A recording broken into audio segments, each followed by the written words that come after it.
Hello guys, welcome to our channel bio catalyst.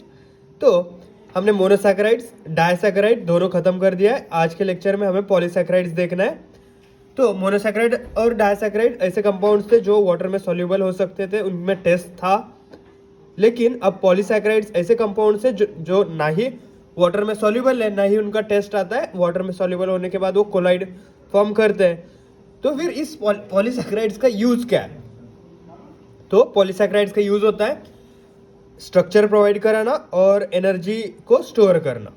Okay, polysaccharides क्या होता है? Basically monosaccharides एक दूसरे से ग्लाइकोसिडिक बॉन्ड से लिंक होते जाते हैं और बहुत सारे मोनोसैकेराइड मिलके पॉलीसैकेराइड बनाते हैं।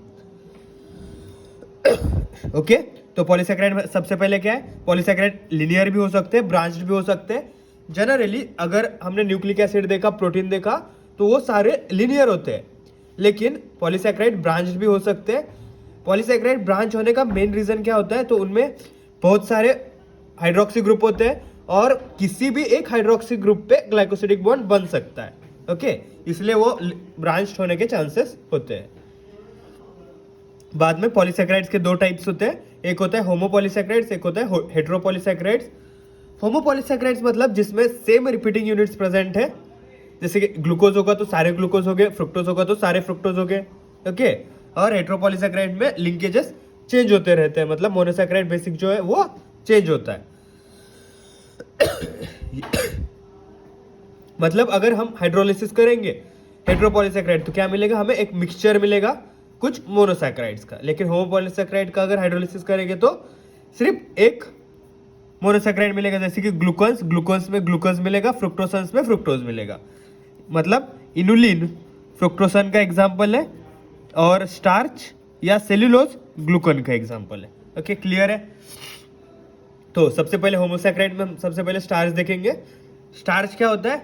प्लांट में प्रेजेंट होता है, उनमें रिजर्व फॉर्म ऑफ एनर्जी होता है। मतलब reserve form of carbohydrate plant में कौन सा है? स्टार्च है। किससे बना है? ग्लूकोज से बना है। उसमें कौन सा बॉन्ड प्रेजेंट होता है? Alpha glycosidic bond. स्टार्च के बेसिकली दो कंपोनेंट होते हैं, एक होता है अमाइलोज, एक होता है अमाइलोपेक्टिन। अमाइलोज कैसा होता है?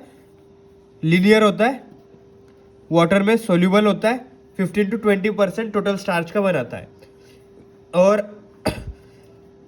जो अमाइलोपेक्टिन है, अमाइलोपेक्टिन ग्लाइकोजन से स्ट्रक्चर रिजेंबल करता है, 80 to 85% प्रेजेंट होता है, ब्रांच्ड होता है और वाटर इनसोल्यूबल होता है। अब इसमें ब्रांचिंग के लिए हमारे पास अल्फा 16 लिंकेज है। जहां पे ब्रांचिंग होगी वहां पे अल्फा 16 लिंकेज होगा और जो लीनियर चेंज होगी उसमें अल्फा 14 लिंकेजेस प्रेजेंट रहेंगे। ओके, क्लियर है? डन। नेक्स्ट है डेक्स्ट्रीन्स। अगर हम स्टार्च को डाइजेस्ट करते रहेंगे तो हमें उसके बाद डेक्स्ट्रीन मिलेगा। बाद में डेक्स्ट्रन। डेक्स्ट्रन क्या है? ग्लूकोज का पॉलीमर है जो माइक्रो ऑर्गेनिजम्स प्रोड्यूस करते हैं और इसे हम प्लाज्मा वॉल्यूम एक्सपांडर के फॉर्म में भी यूज करते हैं ट्रांसफ्यूजन और क्रोमेटोग्राफी में। ओके, क्लियर है? नेक्स्ट है इनुलिन। इनुलिन हमने क्या देखा अभी? जो फ्रुक्टोसन का एग्जाम्पल है जिसमें फ्रुक्टोज होते हैं, फ्रुक्टोज रिपीटिंग यूनिट्स प्रेजेंट होते हैं इसमें। और ये क्या होता है? जीएफआर असेस करने के लिए, यानी कि किडनी फंक्शन टेस्ट असेस करने के लिए यूज होता है। इनुलिन ना ही डाइजेस्ट होता है ना ही एब्जॉर्ब होता है, इसी कारण हम उसे किडनी फंक्शन टेस्ट में यूज कर सकते हैं। ओके, क्लियर है? नेक्स्ट है ग्लाइकोजन। ग्लाइकोजन क्या होता है? कार्बोहाइड्रेट रिजर्व है एनिमल्स में। जैसे स्टार्च प्लांट्स में कार्बोहाइड्रेट रिजर्व था, वैसे ही ग्लाइकोजन एनिमल्स का स्टार्च रिजर्व है, मतलब कार्बोहाइड्रेट रिजर्व है। ओके, ग्लाइकोजन की सिंथेसिस के लिए हमें क्या लगता है? एक प्राइमर लगता है। जैसे डीएनए सिंथेसिस के लिए डीएनए प्राइमर लगता है, वैसे ही ग्लाइकोजन सिंथेसिस के लिए ग्लाइकोजन प्राइमर लगता है जिसका नाम होता है ग्लाइकोजेनिन। ग्लाइकोजेनिन एक प्रोटीन प्राइमर होता है और वो ग्लाइकोजन के सेंटर पे प्रेजेंट रहता है जहां से हमारी सिंथेसिस स्टार्ट होगी। बाद में ग्लाइकोजन का स्ट्रक्चर अमाइलोपेक्टिन से रिजेंबल करता है, बस ग्लाइकोजन में नंबर ऑफ ब्रांचिंग ज्यादा होती है। तो इसमें दोनों टाइप के लिंकेजेस प्रेजेंट होंगे, अल्फा 14 भी और अल्फा 16 भी। ओके, क्लियर है? और रिपीटिंग यूनिट कौन सा है ग्लाइकोजन का? ग्लूकोज। ओके, हम ग्लाइकोजन मेटाबॉलिज्म में उसको ग्लाइकोजन इनके यूज से कैसे बनाते हैं और उसका फिर ब्रेकडाउन कैसे होता है ये भी हमें मेटाबॉलिज्म में देखना है। ओके, नेक्स्ट है सेल्यूलोज। सेल्यूलोज क्या होता है? प्लांट्स में सेल वॉल में प्रेजेंट होता है, सिर्फ एक्सक्लूसिवली इन प्लांट्स, मतलब एनिमल्स में प्रेजेंट नहीं होता है। और बीटा डी ग्लूकोज से बनता है, तो उनमें लिंकेज कौन सा होगा, बीटा 1,4। जैसे अल्फा डी ग्लूकोज से बनता था इसलिए अल्फा 1,4 लिंकेज होता था स्टार्च में, वैसे ही सेल्यूलोज में बीटा डी ग्लूकोज से बनता है इसलिए बीटा 1,4 लिंकेज प्रेजेंट है। ओके, बाद में मैमल्स उसे डाइजेस्ट नहीं कर सकते क्योंकि उसे डाइजेस्ट करने वाला एंजाइम सेल्यूलोज हमारे पास अब्सेंट होता है। कुछ रूमिनेंट्स उसे डाइजेस्ट करते हैं with the help of micro organisms present in their gut. तो सेल्यूलोज का जब डाइजेशन होता है तो उससे एक डाइसैकेराइड बनता है जिसका नाम होता है सेलोबायोज, और सेलोबायोज को ब्रेक डाउन करने के बाद हमें बीटा डी ग्लूकोज मिलता है। ओके, क्लियर है। नेक्स्ट है काइटिन। काइटिन किससे बना होता है, N acetyl D glucosamine. N acetyl D glucosamine क्या है, तो ग्लूकोज पे एसिटिल ग्रुप और अमाइनो ग्रुप ऐड करने के बाद हमें एन एसिटिल ग्लूकोसामाइन मिलता है जिसमें बीटा 1,4 लिंकेजेस प्रेजेंट होते हैं। बीटा 1,4 लिंकेज एक लीनियर फॉर्म में बनेंगे और काइटिन मिलेगा। ये कहाँ प्रेजेंट होता है, तो एक्सोस्केलेटन में प्रेजेंट होता है इंसेक्ट्स और क्रस्टेशियंस के। ओके, काइटिन क्लियर है। तो नेक्स्ट हमें क्या देखना है, होमोपॉलीसेक्राइड्स हमारे खत्म हो गए। अब हमें देखना है हेटेरोपॉलीसेक्राइड्स। हेटेरोपॉलीसेक्राइड में क्या बताया गया है, इसमें डिफरेंट रिपीटिंग यूनिट्स होंगे। डिफरेंट रिपीटिंग यूनिट्स मतलब जब हम इसको हाइड्रोलाइज करेंगे तो कुछ मोनोसैक्राइड्स का एक मिक्सचर मिलेगा हमें। ओके, क्लियर है। तो इसमें एग्जांपल है म्यूकोपॉलीसैक्राइड। म्यूकोपॉलीसैक्राइड्स मतलब गैग्स। गैग्स मतलब ग्लूकोज अमाइनो ग्लाइकन्स। ग्लूकोज अमाइनो ग्लाइकन्स दो बेसिक कंपोनेंट से बना होता है, एक होता है अमाइनो शुगर, एक होता है यूरोनिक एसिड।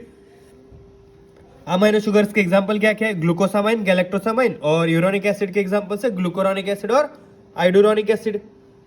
Okay, clear.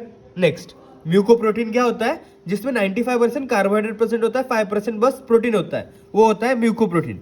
ये क्या आता है, म्यूसिजेनियस अपीयरेंस देने के लिए यूज होता है। अब इसके फंक्शंस क्या है, तो टिश्यू के स्ट्रक्चर देने में इंपॉर्टेंट फंक्शन है, साथ ही साथ जो हमारे ब्लड वेसल्स रहेंगे, कनेक्टिव टिश्यू रहेंगे, उनमें जो ग्राउंड सब्सटेंस रहेगा उसका मेन कंपोनेंट ही म्यूकोपॉलीसैकेराइड्स होता है। Okay, clear. नेक्स्ट, इस गैग्स में कुछ COO- SO4 एसिटिल जैसे ग्रुप्स प्रेजेंट होते हैं जिसकी वजह से उसकी एक्शन स्लिपरी और शॉक एब्जॉर्बेंट बन जाती है। Okay, done. तो गैग्स के कुछ एग्जांपल्स हैं, उनमें कौन से अमाइनो शुगर्स और कौन सा यूरोनिक एसिड प्रेजेंट है और उसका कहाँ प्रेजेंट है और उसका फंक्शन क्या है। इस पे तुम्हें SAQ मिलने के चांसेस होते हैं। ओके, SAQ किस पे, गैग्स पे। क्या क्वेश्चन आता है कि enumerate the gags along with components of gags, functions and location. Okay, clear है। तो हम यहाँ पे 5 गैग्स के नाम पढ़ेंगे, उनमें क्या प्रेजेंट होता है, कौन से कंपोनेंट्स होते हैं, कहाँ प्रेजेंट होता है, उनके फंक्शन क्या है, ये सारा हमें स्टडी करना है आज। तो कुछ बेसिक एग्जांपल है, वो है hyaluronic acid, chondroitin sulphate, heparin, dermatan sulphate, keratin sulphate. अब इसको याद कैसे रखना है, तो डीके नाम का तुम्हारा दोस्त है जो कायरा से मिलता है और कायरा से क्या बोलता है, हाय कायरा। तो कायरा क्या जवाब देती है उससे, हे डीके। ओके, तो उसने क्या पूछा, हाय कायरा, हे डीके।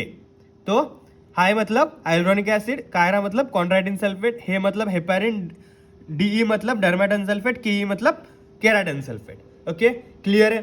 तो उसके बाद इसमें कौन सा अमाइनो शुगर है और कौन सा यूरोनिक एसिड प्रेजेंट है ये भी याद रखना है। इसके लिए क्या करना है तुम्हें, बस एक न्यूमोनिक याद रखनी है। यूरोनिक एसिड में हमने क्या किया, ग्लूकोरोनिक एसिड और आइडोरोनिक एसिड है। ग्लूकोरोनिक एसिड को 1 नंबरिंग दिया, आइडोरोनिक को 2 नंबर दिया।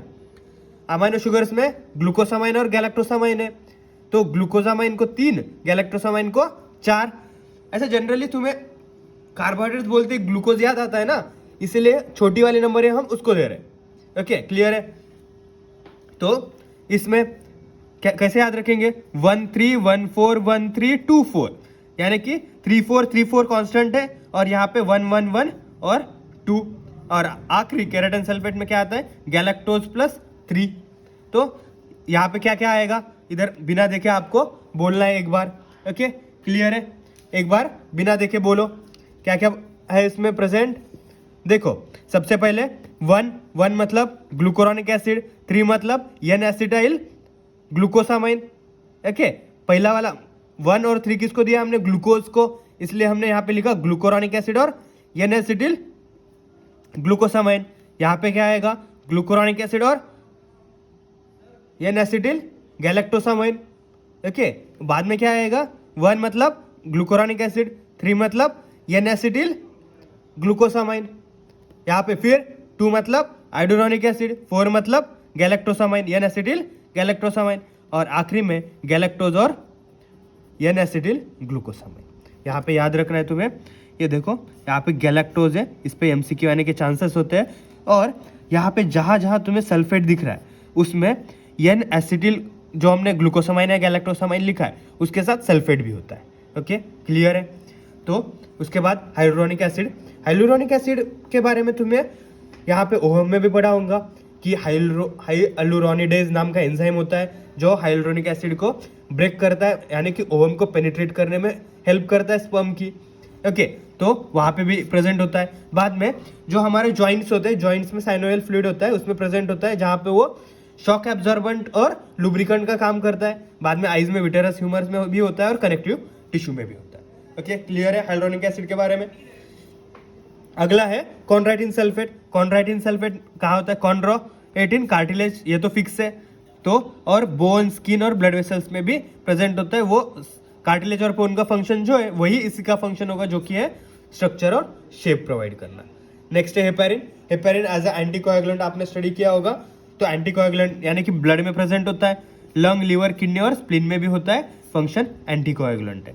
नेक्स्ट है डर्मा। डर्मा मतलब स्किन, स्किन में प्रेजेंट है, साथ ही साथ हर्ट और वेसल के वॉल्स में भी होता है, उनका शेप मेंटेन करने का उसका फंक्शन होता है। नेक्स्ट है केराटिन सल्फेट। केराटिन कॉर्निया में होता है, कनेक्टिव टिश्यू में और कार्टिलेज में। इसका फंक्शन क्या है, कॉर्निया को ट्रांसपेरेंट रखता है, मतलब अगर ओपेक हुआ कॉर्निया, अगर ओपेक हुआ तो केराटिन सल्फेट हमारा काम से गया। ओके, क्लियर है। कैटरेक्ट में क्या होता है, कॉर्निया हमारा ओपेक हो जाता है। नेक्स्ट है अगर और पेक्टिन। अगर और पेक्टिन क्या होता है, अगर बना होता है गैलेक्टोज सल्फेट प्लस ग्लूकोज से, और function as a dietary fibre होता है। डाइटरी फाइबर हम देखने वाले हैं थोड़ी देर में। नेक्स्ट है अगैरोस। अगैरोस जेल इलेक्ट्रोफोरेसिस का नाम सुना होगा, तो वो जेल इलेक्ट्रोफोरेसिस में भी यूज होता है।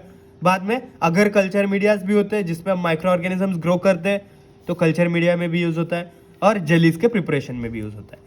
बना किससे होता है, गैलेक्टोज और अनहाइड्रो गैलेक्टोज से। Okay, clear. Next glycoproteins. Glycoproteins क्या होते हैं, ग्लाइको मतलब कार्बोहाइड्रेट, प्रोटीन मतलब प्रोटीन। नेक्स्ट उसके एग्जांपल कोलेजन, सेरुलोप्लाज्मिन, इम्यूनोग्लोबुलिन, ग्लाइकोफोरिन और फाइब्रिनोजन। ओके, साथ ही साथ एंटीजन मतलब जो आरबीसीज पे प्रेजेंट होते हैं। कोलेजन का फंक्शन है स्ट्रक्चर प्रोवाइड कराना, सेरुलोप्लाज्मिन का ट्रांसपोर्ट कराना, इम्यूनोग्लोबुलिन इम्यूनिटी प्रोवाइड करता है।